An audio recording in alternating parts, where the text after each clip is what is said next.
Boa noite, boa noite. Vamos entrando para ver se a tecnologia ajuda a gente hoje. Marília, eu te convidei. Você conseguiu entrar? Você viu o convite? Oi, Luísa. A Luísa é nossa seguidora fiel. Ela assiste todas as nossas lives, né, Luísa? Marília, você conseguiu? Ou você quer pedir para entrar? Você pode pedir para entrar também, que eu aceito aqui. Aqui. Também convidei a Regina. Vamos ver.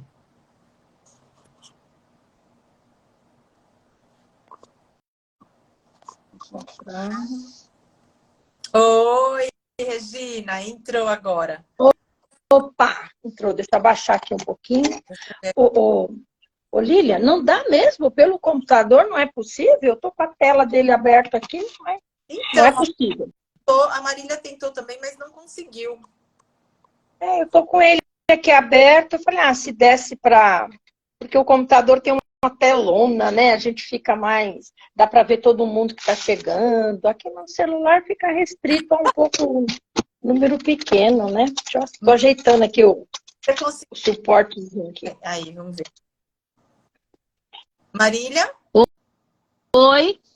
Tá me ouvindo? Você precisa virar a tela, que eu tô vendo o cantinho do seu computador só. Peraí.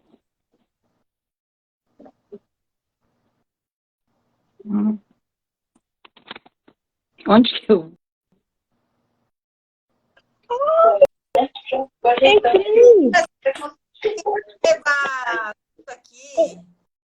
Entrei no computador. Precisa virar. Não, você entrou, mas você está assistindo no computador. Você consegue assistir, mas você não consegue entrar. Entendeu? Entendi. É o que aprendi. Então vamos sair. Peraí, vamos sair para não dar confusão. Porque vai dar interferência. Vamos sair. Já saí, já. O áudio fica ruim quando você está com o celular.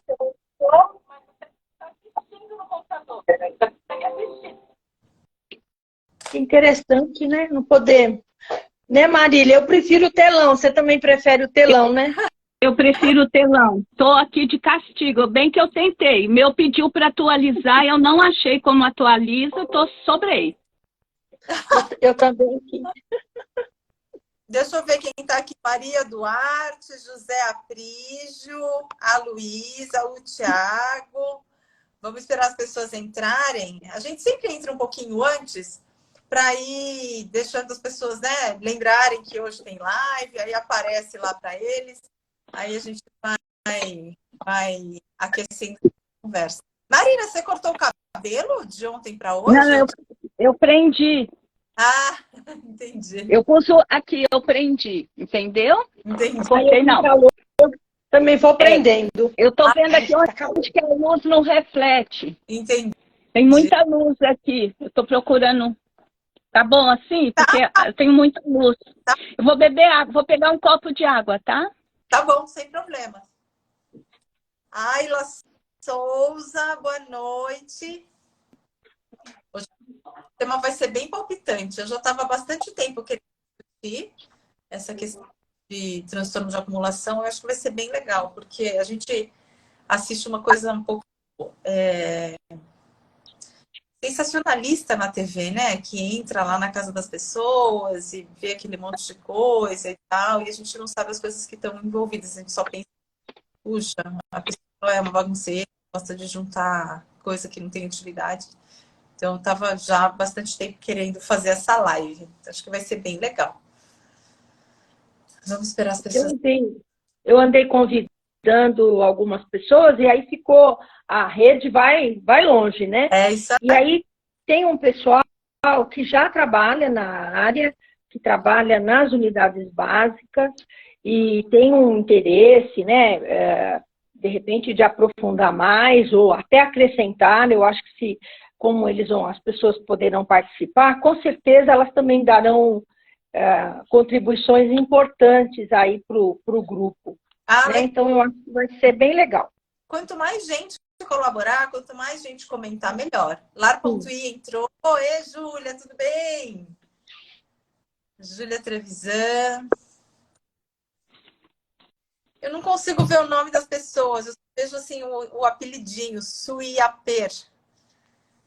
Não sei quem é, mas boa noite para você. Gente, se vocês souberem de outras pessoas que tenham interesse nesse tema, chama, convida, porque mais gente melhor, né? Regina Neves, boa noite. Muito calor por aí, gente. Tá um calor, nossa senhora, né? Muito. Caramba. Não reclama porque eu vou pra praia. Chegar lá e tá chovendo, eu vou ficar muito brava. Não, tô esperando semana que vem eu aproveitar. Aí o povo tá quente, é tudo que eu preciso na vida. Não, então, bom, então fazer calor por pelo menos mais uns 15 dias, é isso, né, Marília? Ok. Marília, que praia você vai? Praia. Ubatuba. Eu vou para Ubatuba.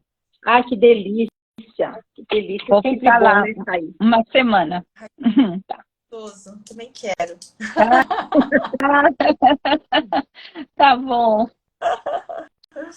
Ah, o Diego entrou. Diego, nosso parceiro. O Diego... O entrou também. Boa noite. É o Diego Miguel?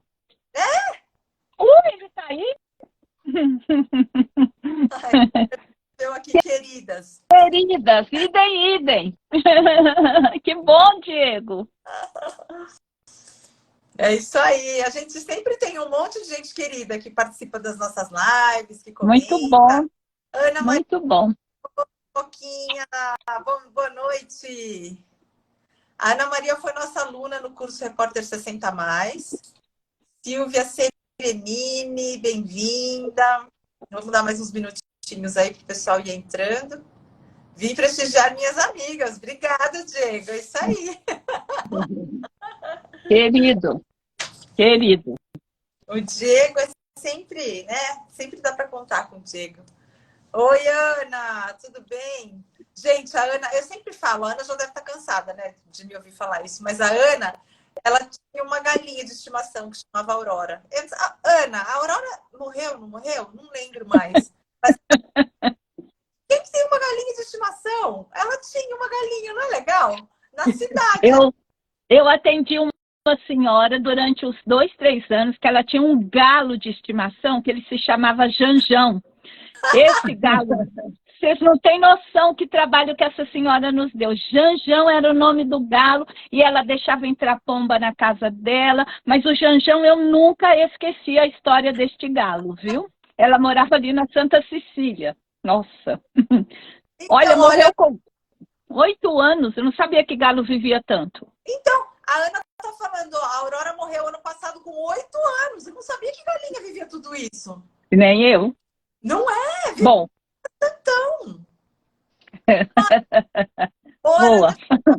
Gente, pega. A Aurora sabia que o nome dela era Aurora? Se você chamasse Aurora, vem aqui, ela ia? Vamos ver se a Ana responde a minha curiosidade do mundo animal. Eu só sei que eu lembrei agora do galo. Janjão. Nunca esqueci essa história da dona. Nem lembro o nome dela, mas o nome do galo eu lembro. Meu Deus. Lili, Silvia, boa noite. Vamos lá, vamos esperar mais uns 2 minutinhos e aí a gente começa, tá? Tá ótimo. Vamos aí. Ai, que bom que hoje a tecnologia deu certo, né? Ainda bem que a gente testou hoje à tarde, né? Eu já estava temerosa aqui, porque o Instagram não é minha prática, não é. A gente aprende, né? A gente aprende. Olha, a Ana respondendo da Aurora.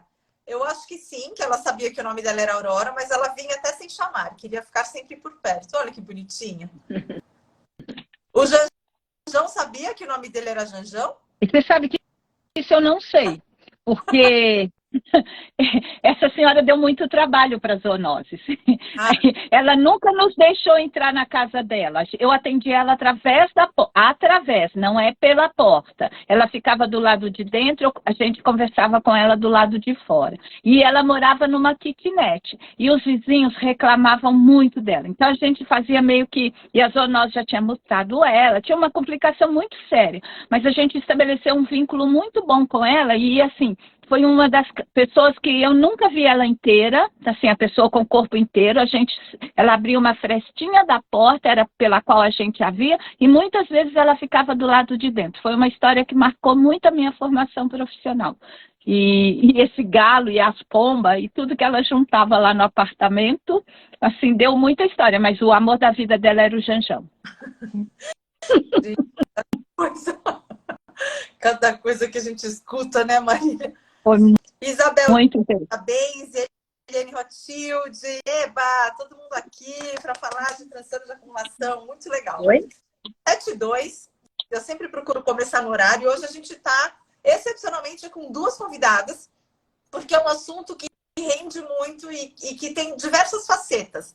Então a gente achou que seria importante trazer uma pessoa que trabalhou no Centro de Zoonoses, que a Marília, que tinha essa experiência bem prática, que ela estava falando agora do Janjão, né, dessa senhora que ela atendia, e a Regina, que é psicóloga, que se especializou nessa área. Então, para a gente começar, eu vou ler aqui o currículo das duas, e aí a gente já dá o start no nosso bate-papo. A Marília Berzins é assistente social, professora, especialista e mestre em gerontologia, doutora em saúde pública, coordenadora do curso de formação e cuidador de idosos do Observatório da Longevidade Humana e Envelhecimento, que é o OLI, que é uma instituição assim, super importante, super influente na área do envelhecimento. Se você tem curiosidade, dá uma olhada lá no site.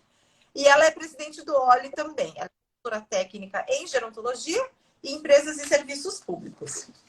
Marília, obrigada por ter aceitado o nosso convite. Eu que agradeço estar aqui nessa noite com esse povo super interessado para falar de um assunto muito interessante, muito especial, muito importante quando a gente fala em vida social, em velhice, envelhecimento. Estamos aqui com o propósito de contribuir. Joia. A nossa segunda convidada é a Maria Regina Maia, que é psicóloga graduada pelas Faculdades Metropolitanas Unidas, é mestre em ciências pela Universidade de São Paulo. Ela é servidora aposentada da Prefeitura de São Paulo, atua na Secretaria de Desenvolvimento Social e na Secretaria de Saúde, especificamente nas regiões do Butantã e Embu-Mirim.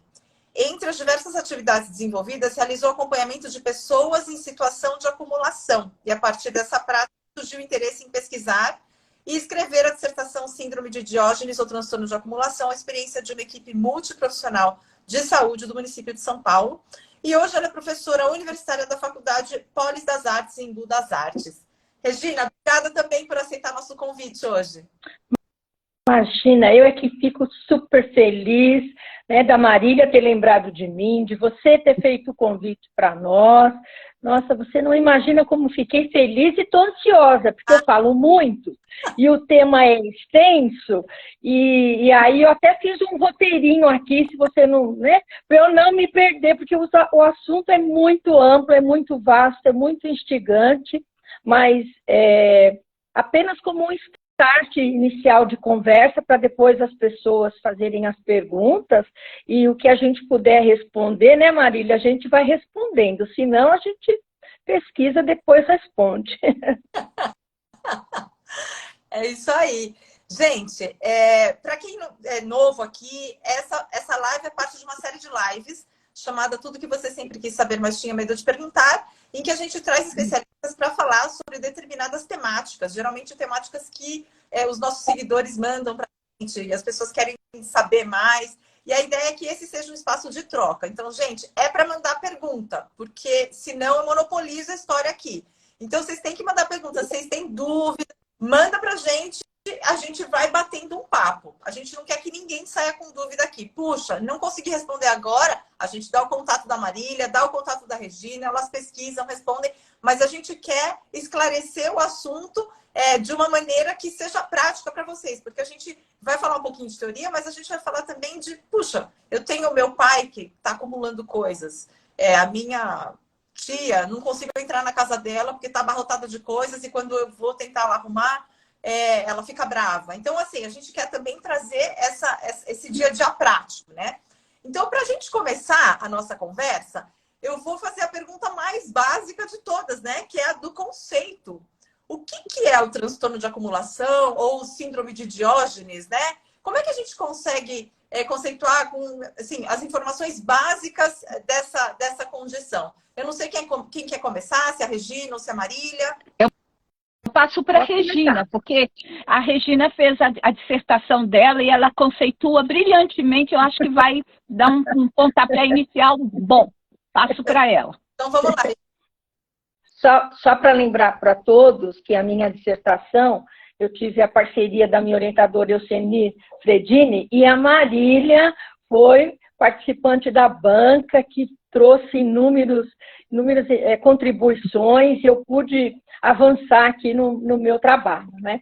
Então, o transtorno de acumulação, então, para a gente ser bem objetivo, ele tem um conceito teórico que ele está no Manual de Saúde Mental. Mas, fazendo de uma forma bem resumida aqui, o transtorno de acumulação é quando uma pessoa tem o hábito de coletar objetos e depois ela não consegue descartar, nem doar, nem vender, nem reciclar, nada. Diariamente ela vai acumulando como um vício, né? E ela vai pondo dentro da sua casa, vai espalhando e, na maioria das vezes, vai obstruindo os espaços da casa, né? As pessoas entram na casa e vão pulando ali os objetos, mas não tiram do lugar. Existem pessoas que, além de acumular coisas, né, que geralmente não vão utilizar mais, também acumulam vários animais, basicamente cachorros e gatos, né? Que no decorrer do tempo eles vão ficando subnutridos, maltratados, né? Precisando de cuidados.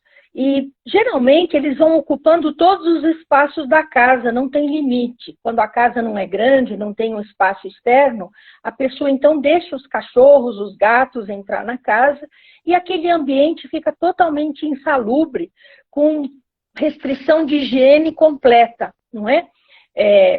O que a gente identificou na literatura é que o primeiro registro de acumulação aconteceu em Nova York, nos Estados Unidos. Foi divulgado amplamente em todos os jornais na época, porque era o caso isso em 1947, porque 2 irmãos moravam na casa.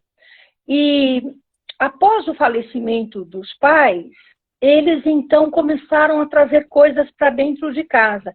E como ficava lá na Quinta, uma travessa da Quinta Avenida, muito conhecida lá em Nova York, e era uma mansão, isso trouxe manchetes em todos os jornais, porque eles foram encontrados soterrados naqueles escombros de materiais. Tinha mais de 6 pianos, só para ter uma ideia. Tinha um carro dentro da casa. Depois, para quem quiser, eu passo o link, ou mesmo na dissertação consta, que as pessoas podem pesquisar na internet e vão encontrar a casa. Era uma mansão de 3 andares, pegava um quarteirão todo. E eles encontraram as pessoas já mortas lá dentro. E as fotos mostram quanto que eles acumulavam. Eles chegavam a pegar até galhos de árvores e traziam para dentro da casa. Então, isso, na época, deu um boom. Não só pela localização que estava a casa, porque tudo indicava que era de família rica, como pela própria situação de abandono, de negligência que aconteceu, né? Então, as pessoas em situação de acumulação, elas precisam urgentemente de ajuda. Não tem saída, precisam de ajuda. Por isso, né, Marília, que a gente fica muito feliz de trazer esse tema aqui e ampliar o conhecimento, a discussão, porque ainda há muitos estudos a serem feitos sobre isso, né? Por quê? Porque uma casa com muitos objetos, ela pode criar situações de as pessoas tropeçarem, caírem, incêndio, principalmente na periferia de São Paulo, no qual a gente trabalhamos, as moradias estão muito abandonadas, então elas têm risco até de cair. Então, basicamente, essa é a situação de um transtorno de acumulação. Ô, Lília, é assim também, né? Eu trabalhei durante 5 anos no Centro de Controle de Zoonoses, né? Que era o nome anterior que a gente tinha, um serviço da Secretaria Municipal de Saúde da Prefeitura do município de São Paulo. Trabalhei durante 5 anos e foi lá que eu me encontrei com esse transtorno. Na época, isso foi no ano de 97 a 2002, mais ou menos.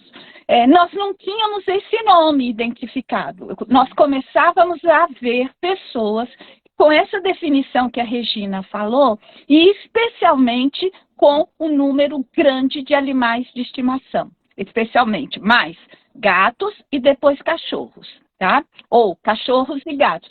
Como ela deu esse exemplo dessa família famosa lá, que gerou estudo sobre, nós tivemos um caso aqui em São Paulo que também a mídia deu muito destaque, que era lá em Perdizes, de uma senhora que tinha muitos cachorros.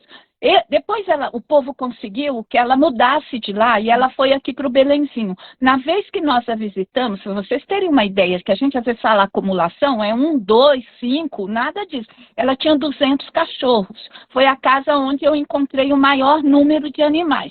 Já entrei em casa que mulheres tinham 80 gatos, 60 gatos, 100 gatos. Então, para as pessoas que estão nos ouvindo, a gente não está falando de 5 cachorros, 5 gatos, não. E para além, para as pessoas entenderem, não é só cães, gatos, mas as pessoas, elas acumulam roupas, sapatos, não é? Material descartável. A gente atendia muito pessoas que saíam à noite para pegar nos lixos da rua o material que ela gostava e levava para casa. O serviço à noite era o dia que ela focava isso.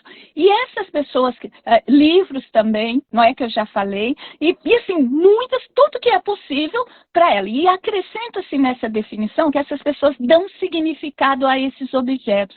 Eles representam a existência dela. Então, quando a gente olha para aquela casa, você fala, é tudo lixo para nós, mas para aquela pessoa não é lixo, é a forma que ela tem, inclusive de vivência. Então, esse assunto que a gente vai aprofundar agora, e eu também não quero falar muito, porque eu sei que você tem várias perguntas aí, é uma situação bastante interessante. E ela vê que não é normal, e eu vou pôr esse normal entre aspas, e ela não deixa as pessoas entrarem para perceberem, não é? Que ali tem problema. Então ela começa, não, vou visitar você, não pode, porque a casa também se desorganiza. É impressionante, já fui em casa que não tinha, a mulher dormia na varanda externa porque não tinha mais jeito de entrar dentro de casa, porque estava totalmente tomada por tudo, não é? Então ela dormia sentada numa varandinha, e ela é uma senhora idosa, que depois a gente vai falar que isso não é só de pessoas idosas, para a gente também não fazer aqui um mito. Então é muito importante a gente discutir isso, porque se a gente tem alguém que está nessa situação, a gente pode ajudar. E se nós temos alguém que está conosco aqui, ou vai ouvir depois, de parentes que estejam, a gente também vai dar dicas, e o que fazer nessa circunstância não é simplesmente chamar o lixeiro lá e vamos tirar tudo, porque se não tem nada no lugar, daqui a pouco ela continua acumulando. Antes da gente começar, porque é exatamente isso que a gente quer fazer, evoluir com a discussão e depois dar orientações, assim, puxa, o que eu posso fazer, né? Mas eu acho que um passo antes é assim, quando que a coisa se transforma em algo patológico? Porque, por exemplo, eu gosto muito de pinguim, e eu tenho uma coleção de pinguins na minha estante. Quantos pinguins configuram toda a sua acumulação? Percebe? Então, se eles tivessem, por exemplo, 3 pianos não era acumulação, mas 6 pianos é acumulação? Então, quando é que a coisa é patológica e quando a pessoa só é um colecionador? Claro que a gente não está falando da pessoa que sai à noite para pegar latinha, pegar galho, mas eu acho que a coisa começa de algum jeito, né? Talvez com alguma coleção, com alguma coisa. Então, eu queria que vocês me falassem um pouco sobre isso. Eu vou falar do ponto de vista social, eu acho super legal, legal que a gente está uma assistente social e uma psicóloga aqui. Eu vou só dar o start para a Regina amarrar, né? Todos nós temos vários objetos em casa, né? E eu vou perguntar, outro dia eu estava vendo de uma pessoa famosa que tinha 200 pares de sapato. Aí eu posso, deste lado de cá, sabendo que ela tem 200 pares de sapato, falar que ela tem um transtorno? É perigoso a gente falar isso, né? Você tem coleção. Inclusive, quando eu fiz a minha pesquisa de mestrado, que foi sobre este tema, a gente não tinha a palavra, e o que eu encontrei na literatura era colecionadores. Mas esse colecionador, então, todos nós temos coleção. Eu coleciono prato. Eu tenho um prato aqui que é decorativo. Quando é que isso gera um problema, não é? Quando aquilo me domina, que eu não tenho mais significado na vida, que a minha vida se resume só àquilo. Quando eu não tenho mais controle. Quando eu não permito, por exemplo, que uma daquelas peças eu possa doar para alguém, né? Inclusive, assim, que não me sirva mais, que eu não quero, ou que eu gaste todo o meu dinheiro para comprar aquilo, que o meu tempo... Então, é quando aquele prazer que você tem, e isso vale para os outros transtornos, né, Regina? Sabe, quando ele me domina, né? E quando gera um incômodo para terceiros, de tal maneira que eu não aceite nem negociar. Tô certa, Regina? Não, claro, Marília, você está certíssima. Dá para a gente separar exatamente como você está falando, dois tipos, o colecionador e o acumulador. O colecionador, ele gosta do que ele guarda, do que ele adquire, ele cuida, ele deixa um espaço na casa reservado para mostrar, ele quer que todo mundo veja, ele conta para as pessoas, ele vai lá, lustra o prato, o sapato dele, ele deixa tudo harmonioso, organizado, ele tem prazer naquilo. O acumulador não é assim. Ele deixa as coisas todas amontoadas, todas juntas, não limpa, não tem higienização, não tem um espaço adequado para ele mostrar, seja lá o que for, não é? Eu lembro de uma casa que tinha muitos televisores, né? E ele ia trocando pessoas que... Ele dizia que ele consertava os televisores, mas ele nunca consertava nada. As pessoas vinham e deixavam a televisão lá e ele também não consertava. E a sala dele foi ficando cheio daqueles televisores de todos os tamanhos, cheio de pó. Então, assim, aquilo não era nem uma coleção, não era nem uma pessoa que estava montando uma oficina ali na sala, não era nada, era apenas uma pessoa compulsiva no seu comportamento de adquirir aquilo. Então, a diferença ela é bastante clara, né? Quando existe o colecionador que ele gosta, aprecia, e o acumulador, que ele sim, tanto é que o acumulador não deixa nem entrar na casa dele. Ele se mostra arredio, irritado, foi como a Marília falou, o profissional fica do outro lado da rua, no portão, e ele na casa dele. Então, essa diferença é possível. Como a Marília lembrou muito bem, todos nós colecionamos algo, todos nós de alguma forma. Agora, o que precisa ver é até onde vai o limite. Por exemplo, essa pessoa que tem um programa na televisão que é Desapega, vocês já devem ter visto. Que a moça vai lá na casa, a atriz, né, Fernanda vai e tal, e começa a recolher. E a gente vai percebendo, na expressão daqueles artistas, o desespero. Que eles vão ter que doar alguma coisa, que vão ter que dar alguma coisa. Ai, mas essa blusa, não, mas eu gosto, essa não. Então, percebe que as pessoas têm um apego muito forte, a Marília lembrou muito bem, que nem sempre é o valor ao material, mas sim aquilo que simboliza, o sentido daquela peça, né? Ou porque foi num show, ou porque foi num primeiro encontro com alguém, não importa. Só que tem pessoas que fazem disso um vício. Tudo passa a ter importância, tudo. Então, aí é que está. Regina, e ele não abre mão para ninguém. Porque, inclusive, ele cria um motivo para ter que ele não executa. Eu recolho latinhas para vender, para dar para uma ONG, mas isso não é verdade. Eu encontrei a casa de uma senhora em que ela tinha só sapato, mas ela não usava sapato, eles ficavam em caixa, ela fazia corredores de caixa de sapatos. Ela nunca usou sapato. Mas por que a senhora tem esses sapatos? É para eu usar. Mas, na verdade, ela não usava, não é? Então, as pessoas que saem desse normal, não é? E eu tenho muito cuidado de falar isso quando a gente está no campo da psicologia, né?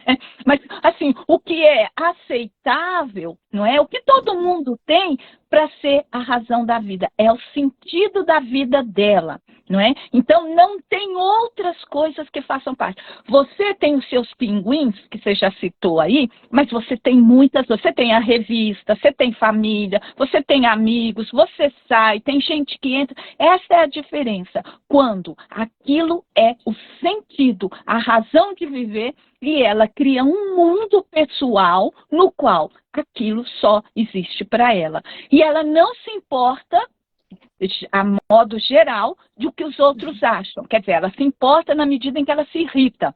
Mas problema se vai um dia pegar fogo, problema se o meu lixo acumulado, o meu material em serviço gera rato, barata, os animais sinantrópicos, entendeu? Porque ali está a minha vida. E geralmente é dentro de casa. Todas as situações em que eu vivenciei, não era um escritório que eu ia lá, porque quem reclamavam eram os vizinhos, não é nessa circunstância. Então, quando você chegava, ela até já sabia de onde que nós éramos. Nós éramos servidores públicos, que estava lá fazendo lá na zoonose se chamava vistoria, no meu caso era uma visita domiciliar, e ela não deixava entrar, porque ela sabia que aquilo era irregular. Não sei se a gente foi muito claro, muito objetivo, mas esta é a circunstância em que a gente encontrava as situações. Olha, e bicho é mais complicado, não é mais complicado, é tão complicado quanto as outras circunstâncias, porque são animais, são seres vivos, que precisam de cuidado, e ela não tem condições de cuidar de 200 bichos, de 60 gatos. Uma sujeira, um cheiro, uma situação que não dá com palavras para as pessoas entenderem. Por quê? E cada bicho tinha um nome, eu encontrava bicho com sobrenome, sabe? O gato de uma família, foto, tudo era especializado nesse sentido. Então, mas Marília, a gente está falando um pouco desses objetos terem um significado, né? Aquilo tem um sentido para ela. E ela tinha nome para 200 cachorros? Eu acho muito difícil que essa pessoa soubesse quais eram os nomes dos 200 cachorros, percebe? A gente não consegue dar significado para tudo isso. Então, quando que vira um negócio tão gigante, ela tá lá com aquela montanha de coisa, nem tudo tem significado, né? Então, a minha pergunta é, quando é que a gente intervém? Então, assim, ok, ela tá dando significado, mas alguma hora a coisa vai desandar e vai ficar... Já desandou! Já desandou! Quando que é a hora de fazer uma intervenção? Tem que deixar ficar com 6 pianos? Ou se eu tô vendo que meu pai tá começando da rua e está começando a ficar muito cheia a casa, quando é que a gente intervém e de que maneira a gente consegue intervir? Porque é muito delicado isso, né? Quando a casa está abarrotada, a pessoa não deixa nem você entrar, mas quando está nesse processo, tem que agir com muito cuidado para a coisa não escalar e a pessoa ficar completamente contra qualquer intervenção, né? Então, eu queria que vocês falassem um pouco sobre isso. Os animais, né, Marília? Os animais são a grande entrada na casa desses moradores. Porque o animal, se você vê o vizinho, alguém passa e vê o animal ali na grade do portão, em algum lugar, sendo maltratado, não tem como. É acionado a vigilância ambiental, a vigilância vai até lá.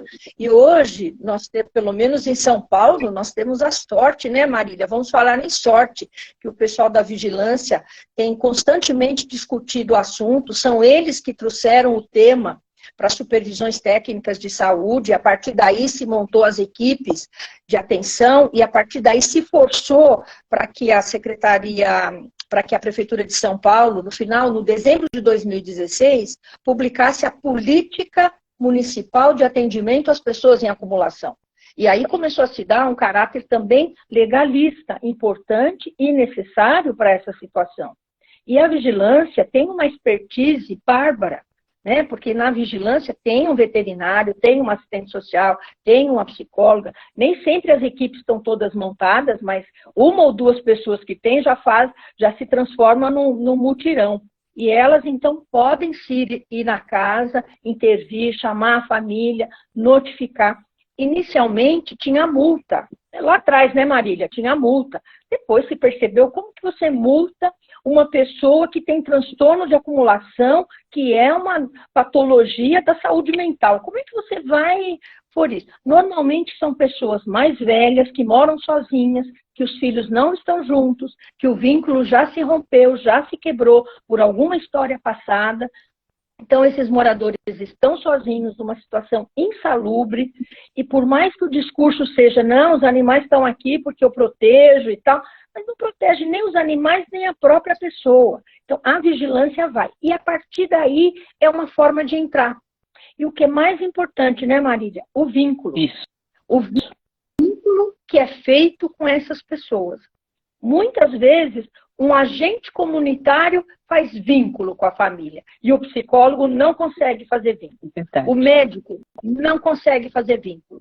Quem faz é aquela auxiliar de enfermagem que vai lá fazer uma visita. São esses agentes comunitários que muitas vezes vão lá, porque vão com mais frequência, se identificam, tem um crachá, tem um uniforme, dão aquela segurança para a pessoa e vão fazendo vínculo. E aí começa então esse início de conversa, esse chamamento para a pessoa. É fácil? De jeito nenhum. É dificílimo. Saúde mental nesse ponto é dificílimo. Teríamos casos e mais casos para contar aqui, né, Marília? Mas é difícil. Mas dá jeito. A diferença está no estabelecimento da relação que eu chamo sujeito-sujeito. Se eu me apresentava nestas visitas como uma pessoa, naquela época se chamava zoonose, hoje é vigilância sanitária, hoje a vigilância, como que é, Regina? Vigilância? Tem 3 vigilâncias, uma delas é ambiental. A vigilância ambiental. Se eu chegasse de lá, de branco, num carro postado lá, Secretaria Municipal de Saúde, ela nem abria a porta. Foi aí, nesse momento da minha carreira profissional, que eu tive que romper várias barreiras que às vezes na formação você não tem. A gente tinha que descobrir a senha de acesso a essas pessoas. Então, cada sujeito era uma senha diferente. Então, o que valia na Dona Maria não necessariamente rebatia na Dona Joana ou no seu José. Então, o que existe de vínculo, ou melhor, o estabelecimento do vínculo é o acesso. Quando eu batia na porta, ela lá de dentro já perguntava quem eu era, eu dizia, eu sou uma assistente social da prefeitura. Aí, né, assistente social já tem uma imagem meio positiva, daquela que é boazinha, que ajuda. Eu aproveitava um estereótipo para dizer que eu estava ali para conversar com ela. E eu estava em missão pública, porque houve uma formulação de um vizinho que a denunciou que estava sofrendo incômodo por causa daquele transtorno dela. Aí, quando você entra na casa da pessoa, que você já estabeleceu uma relação, você começa a conhecer e vai chegar. Você resolve isso numa visita? Não. Você resolve num ano? Talvez. Precisa mais. E aí a gente tem uma contradição muito difícil, porque a população, o vizinho, quer que você resolva ontem. E não é ontem que a gente resolve, a gente tem. E nem eu aprendi nesse processo que tem caso que não tem solução. E para nós, assistentes sociais, isso é muito complicado. Como um caso que não tem solução, essa senhora que eu comentei antes de começarmos do Janjão, a única solução que não foi ela resolver as questões. Janjão era um galo, viu, gente? Para quem perdeu a nossa conversa inicial, e que ela comentou que tem uma pessoa que nos acompanha aqui que teve uma galinha. Eu falei, eu atendi uma pessoa que tinha um galo que se chamava Janjão. Então, na verdade, toda a nossa estratégia de intervenção não funcionou com essa senhora. O que ela fez? Ela mudou de domicílio e os vizinhos deram graças a Deus que ela foi embora.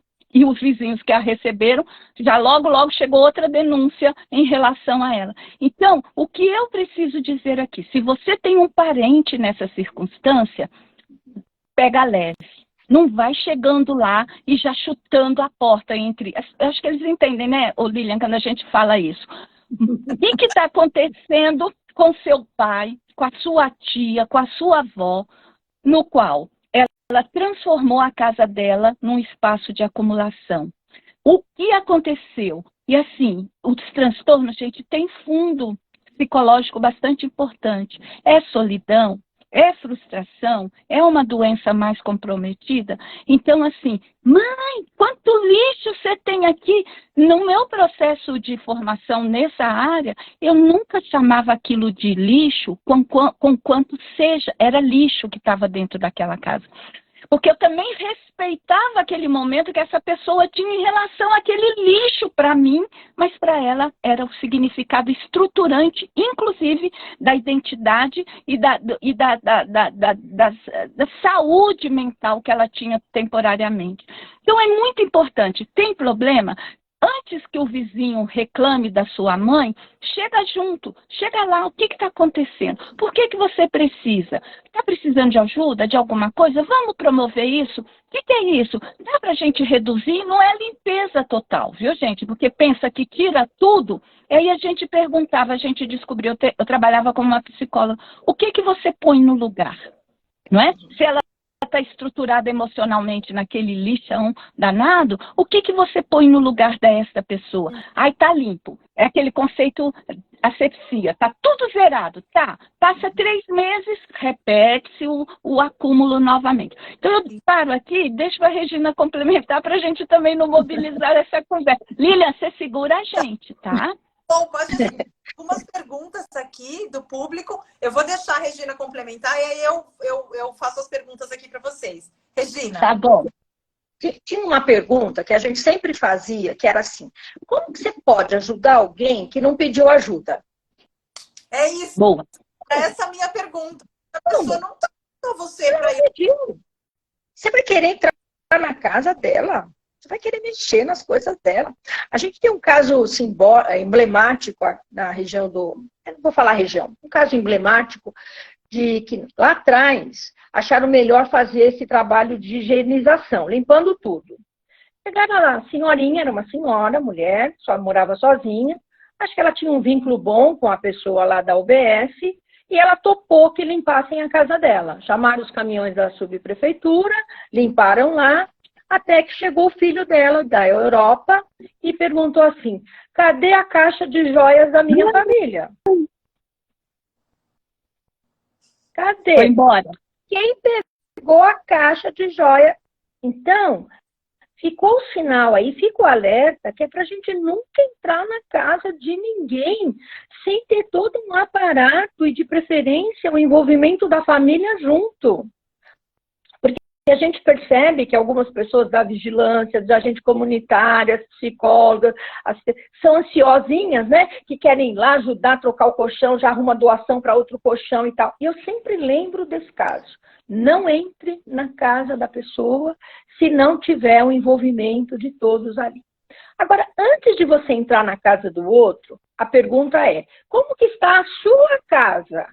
Olhe primeiro para a sua casa, olha ao seu redor, veja como estão as coisas, como está a arrumação na sua casa, se você tem roupa a mais, se você tem roupa a menos, se você tem roupa que não usa, porque às vezes é muito fácil o filho ir lá na casa da mãe: mãe, a senhora está guardando isso ainda, mas ele mesmo tem coisas na casa dele. Isso quando não, o filho muda de casa, pega todas as tralhas, posso falar tralha, Lilian? Pega todas as tralhas dele, deixa na casa da mãe e diz assim: mãe, guarda aqui para mim, assim que depois que eu reformar, que eu mudar, e nunca mais. E a sala da mãe fica com aquele monte de coisas que nem é dela. E ela não consegue dizer não consegue estabelecer limite. Então, primeira coisa, olhe para si. Isso também serve para todos os profissionais e todas as pessoas que estão envolvidas. Segunda coisa, presta atenção nos seus familiares, né? No seu pai, na sua mãe, no seu tio, com quem você tem familiaridade, com quem você tem vínculo. Não adianta você querer olhar a casa da madrinha. Se a madrinha, né? Então, quem está mais próximo para poder ter essa conversa inicial e tal. E o terceiro é conversar com os profissionais de saúde. Hoje, no município de São Paulo, nós temos em todas as unidades básicas, em todas as supervisões de vigilância, vigilância sanitária, vigilância epidemiológica e vigilância ambiental. Quem cuida aqui disso é a ambiental. Nós temos 3. Nós temos uma equipe muito bem formada, que é possível, então, as pessoas também irem lá na unidade básica e falar: olha, eu estou numa situação, com quem que eu posso conversar sobre acúmulo de coisas lá na casa da minha mãe que eu não sei como fazer? Então, é tudo muito lento, mas tudo muito pontual, né? Então, é um pouco isso. E só mais uma coisa, Lilian, que acho que perfeito, acho que a Regina apresentou bem, a proteção a esta pessoa também. E a mídia adora expor isso, dá muito, sabe? Quanto mais bicho, quanto mais material tem, mais a mídia dá valor. Então a gente também tem que ter uma proteção a esta pessoa para essa exposição pública, que aí todo mundo vai passar lá na rua, e é a casa da mulher que acumula isso. Então a gente tem que respeitar as pessoas, partindo do valor de que é um transtorno, é uma dificuldade, que tem um serviço de saúde, e aí eu acrescento a assistência social também para ser parceira nesse movimento de ajudar. Precisa profissionais competentes, qualificados e sensíveis. Não ser uma equipe de caminhão de lixo. Eu também fiz uma remoção de uma senhora, ela ficou internada, eu fui ao hospital e ela relacionou tudo que podia sair da casa dela. Porque ela caiu na casa dela que ela não conseguia mais andar. Para você ter uma ideia, a casa dela estava tão suja que nós achamos 3 ossadas de gato debaixo das camas lá. O gato morreu e decompôs e virou só osso. Quando a gente levantou, as ossadas se desfizeram. Estava assim juntinho.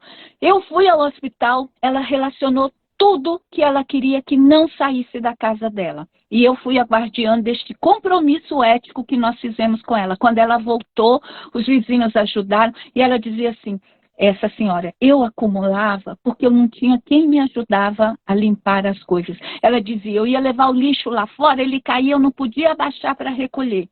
Entende? Então, assim, essas situações que são dadas no vínculo. Se eu não a conhecesse, eu falava, tira tudo. Quem sou eu? Lembrando que os nossos domicílios são invioláveis, é um direito constitucional e a gente também não pode esquecer disso. Nossa, gente, eu não fazia ideia da complexidade que né, permeia esse transtorno de acumulação. Diego Miguel pergunta, existe alguma relação entre prevalência de casos com a condição econômica da pessoa? Eu creio, isso não é questão de pobre ou rico, não, viu? Já vi, como eu disse, essa senhora tinha uma super mansão lá em Perdizes, depois tinha um terreno grande, eu já atendi senhora que tinha uma conta bancária maravilhosa, acumulava tudo lá. Não está associado com isso, não, é um processo do sujeito.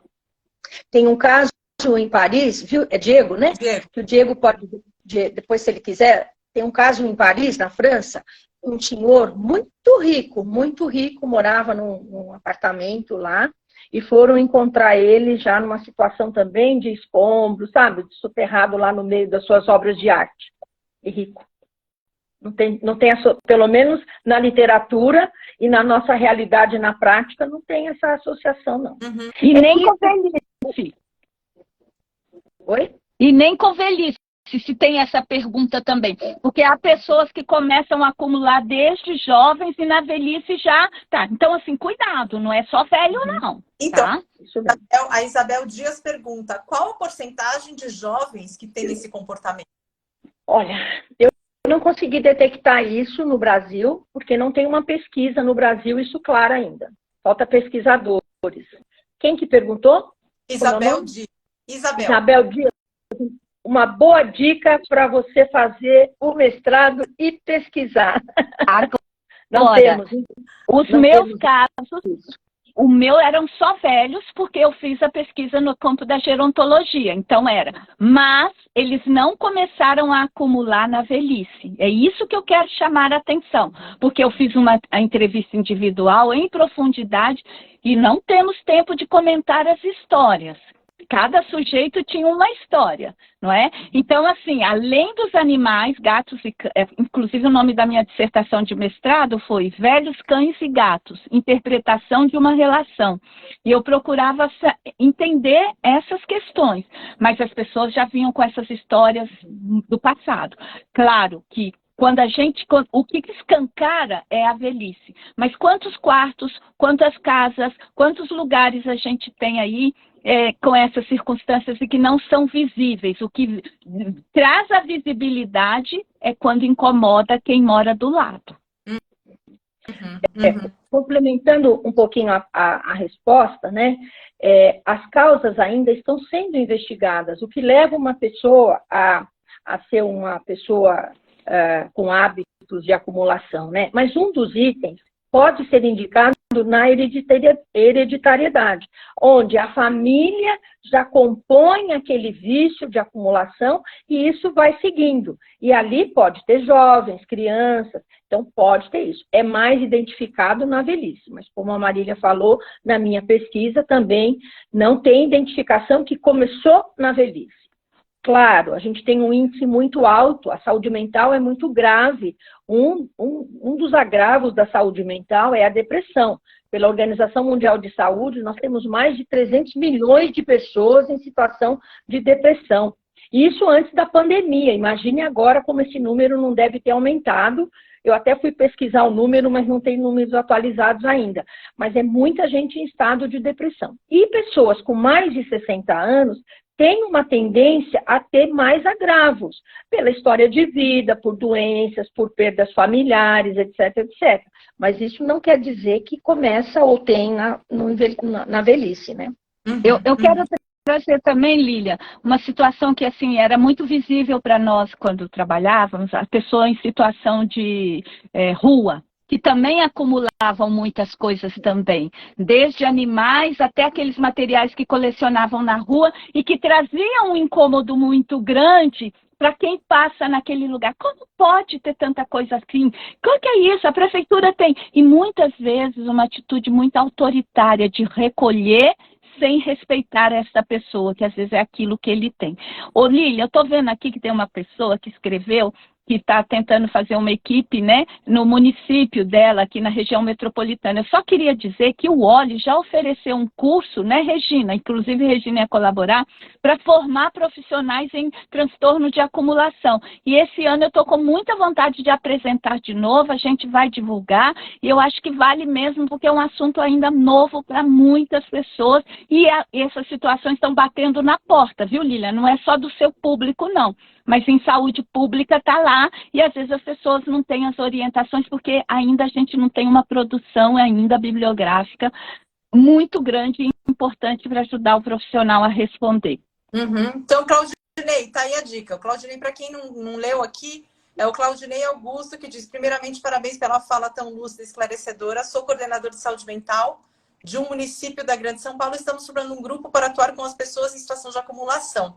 Gostaria de saber se há a possibilidade de combinarmos uma fala, uma troca coletiva no município. Será de imensa utilidade. Então, tá aí, Marília, com esse curso muito interessante.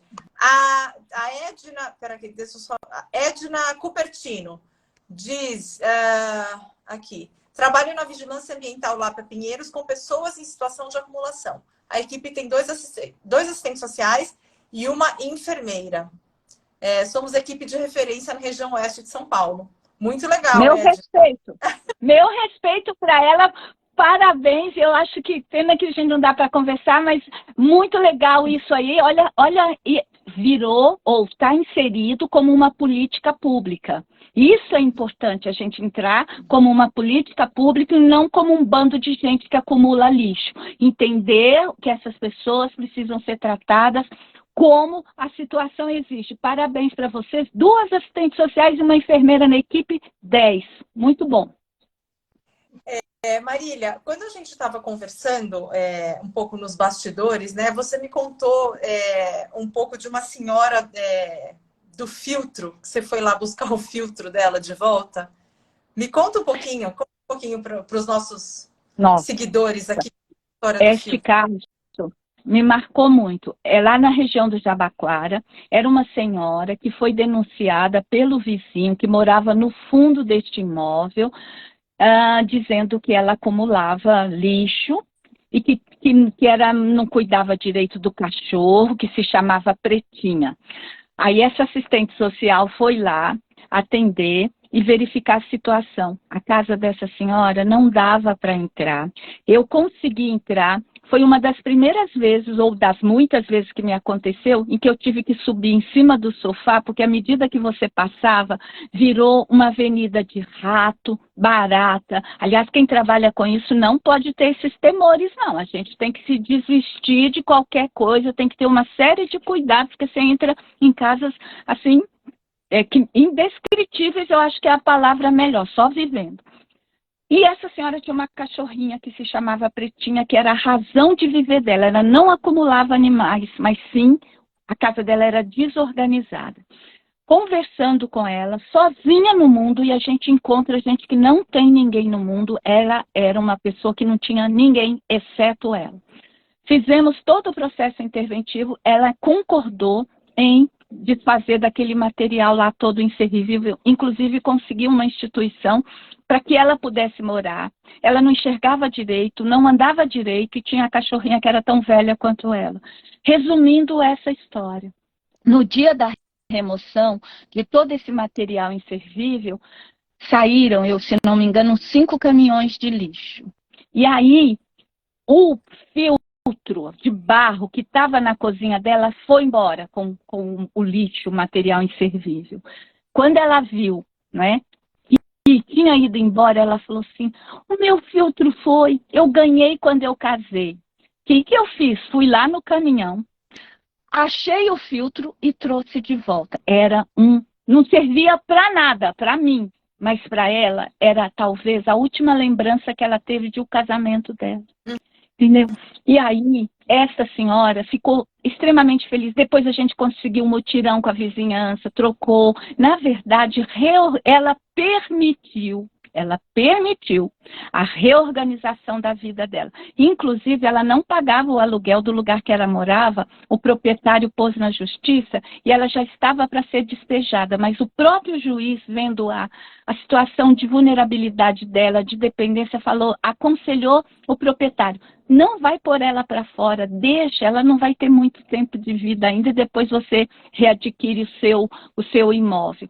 Foi também um caso extremamente importante na minha formação e da gente aprender a olhar para essas pessoas como sujeitos e a condição em que elas se encontram. Então, esse foi um detalhe, mas que me ensinou a olhar tudo o que tem e o que ela permite que seja levado. Uhum. Uhum. Regina, você tem algum caso que foi muito emblemático para você, que você falou, puxa vida, nossa...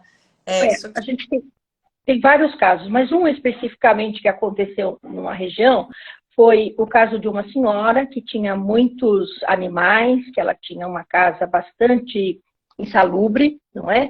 E morava sozinha, e aí então ela fez um vínculo com uma pessoa que era da agente ambiental.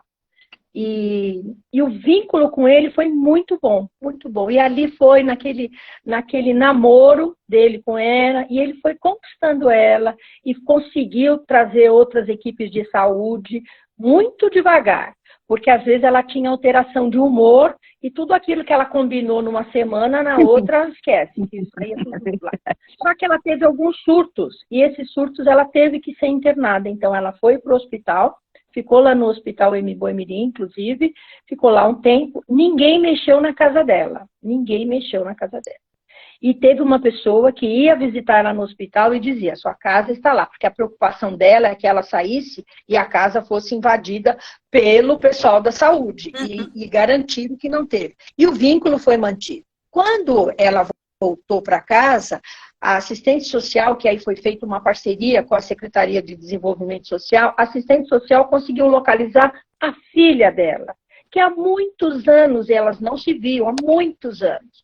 E aí entrou em contato, marcaram uma reunião, o pessoal da saúde foi, essa assistente social foi também, e a moça foi. E a moça muito brava, ela estava muito magoada com essa mãe, muito magoada. E aí foi feito, então, toda uma conversa explicando o que era o transtorno e tal. E essa filha foi se aproximando. E o processo foi ficando muito lindo mesmo. É o caso, Marília, que eu tenho para contar mais bonito. Porque essa moça voltou a fazer vínculo com a mãe. A mãe, ela se de alguma forma, lá eu não estava no dia, mas de alguma forma elas se desculparam, se perdoaram, seja lá o que foi, porque segundo o relato da filha, a mãe foi muito cruel com ela, muito cruel. Provavelmente já tinha questões psicológicas aí muito acentuadas, né? E realmente não deu o apoio que a filha queria, a filha não entendeu, saiu de casa, enfim. A mãe colocou ela para fora de casa. Bom, resumindo, a casa foi, junto com essa senhora, a casa foi sendo, tirando as coisas, chamaram a subprefeitura, juntos, a mãe, a filha, a equipe, com o caminhão da prefeitura, tiraram tudo. A filha, de uma situação pobre, o pessoal se organizou, conseguiu pintar a casa com colchão, com fogãozinho e arrumar a casa de novo para essa família. E todo esse contrato foi feito também desde que ela participasse de algumas reuniões que tinha lá no CAPES, para ela poder estar indo. Então, isso foi algo que aconteceu, demorou, tá? Demorou uns 3 anos para a gente poder deixar bem claro, não foi? Assim. Mas foi graças ao rapaz que fez o primeiro vínculo com ela e o vínculo ali se fortaleceu e foi muito, muito interessante. A gente também tem um outro caso de uma outra senhora, que foi na região do Butantã, tiraram ela de casa, tudo, ela topou, ela saiu de casa, mas logo depois já foi internada e faleceu. Então, assim, nós nunca vamos saber se a intervenção foi boa ou não. Nós nunca vamos ficar com essa história para contar. Ou seja, aquilo que a Marília falou, todo cuidado ainda é pouco. Todo respeito a cada pertence, a cada história ainda é pouco. E só para complementar um pouquinho, a televisão ela é muito sensacionalista. Então, tem um programa que chama-se Os Acumuladores Compulsivos, que eles mostram começo, meio e fim e tal, mas ali não é daquele jeito que se mostra, né? Como eu falei, foram 3 anos para a gente relatar um caso bem-sucedido, que a gente entendeu que é bem-sucedido, e isso é muito... Tem uma outra também que ela faz a Menos é Mais, e ela vai tirando as coisas, ou seja, a televisão está com muitos programas aí, e eu faço uma crítica, não estão levando a sério. Porque não falam em tratamento, em intervenção de equipe multidisciplinar, não falam. Falam ainda com a ótica da higienização. Vamos limpar tudo e está tudo certo. Então, é um cuidado que a gente tem que ter. E a segunda coisa que eu quero chamar a atenção é em relação aos animais. Caso tenha alguma história de algum animal que se sabe que não está sendo bom cuidado, chame a vigilância. Chame a vigilância, que eles terão o maior prazer de vir ajudar. Isso não é caso de polícia.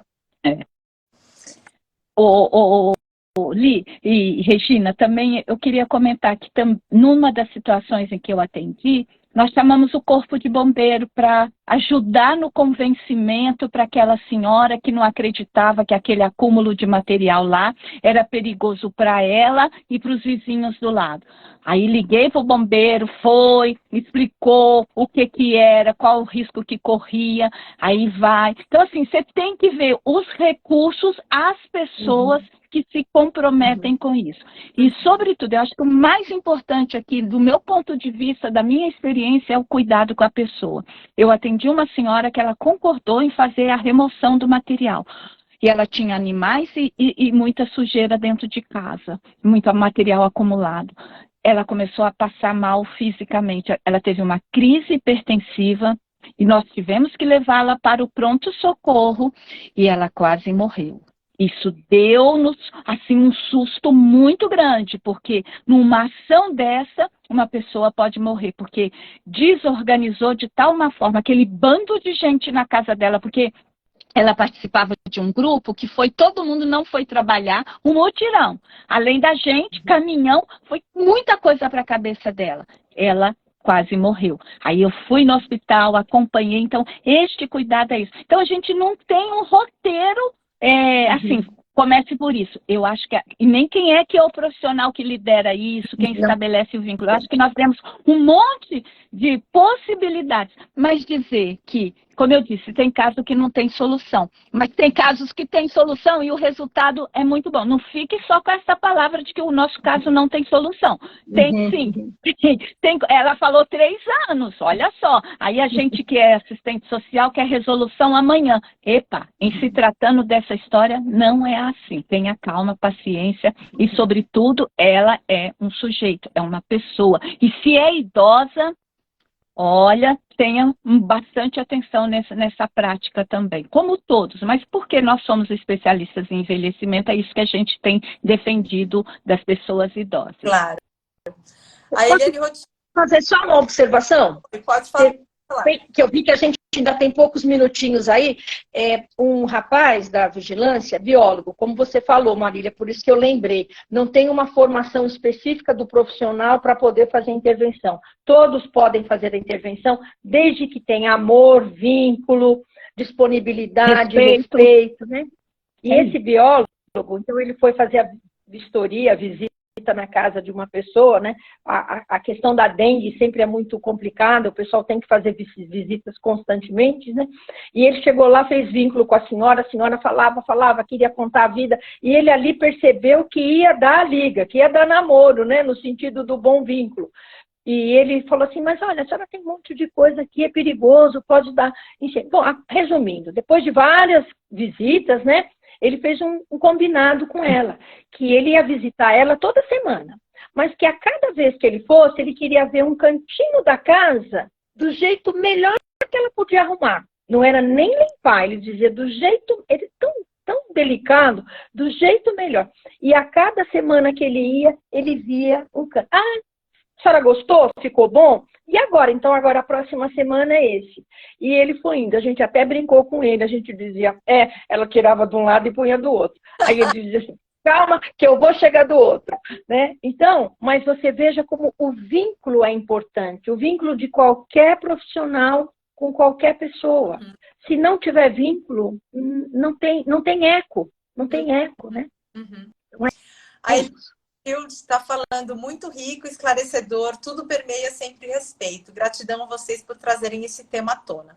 Tem uma pergunta aqui, Nádia de Figueiredo, que diz, eu gostaria de saber se na primeira visita domiciliar esse assunto já é abordado de forma direta com a pessoa. O profissional já deve explicitar que há reclamações e está lá por essa razão ou seguir pela tangente? Eu acho que depende.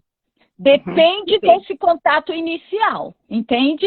Do como que ela te deixa entrar dentro da casa dela, como que se dá a relação. Em algumas situações não era possível, mas em algumas, depois de gente já estabelecer essa relação, aí eu falo, olha, a senhora sabia que tem uma denúncia, uma queixa quanto a isso? O que isso... Mas eu nunca menti nem omiti. Eu acho que é estudar, ver as possibilidades e fazer. A gente também não pode ser um profissional, até porque nós somos, no caso meu, né, da Regina, servidores, nós estamos lá por uma missão, por um objetivo. Mas depender, se ela não quer nem conversar, nem abrir, eu posso voltar outro dia? Depende. Eu responderia depende, mas nunca deixar de dar o motivo de que você vá lá. Isso é fundamental. Regina?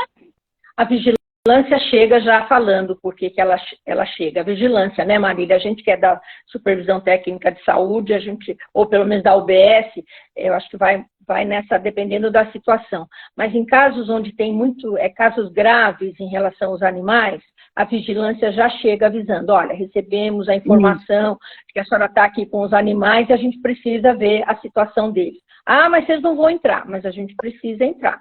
Então, a vigilância, ela vai também como um órgão, é um órgão fiscalizador e ela vai na defesa do animal, né? Não é na defesa da resistência da pessoa, ela vai no animal. Então tá, a senhora não quer agora? Então, mas amanhã cedo estaremos aqui, eu e mais tanto.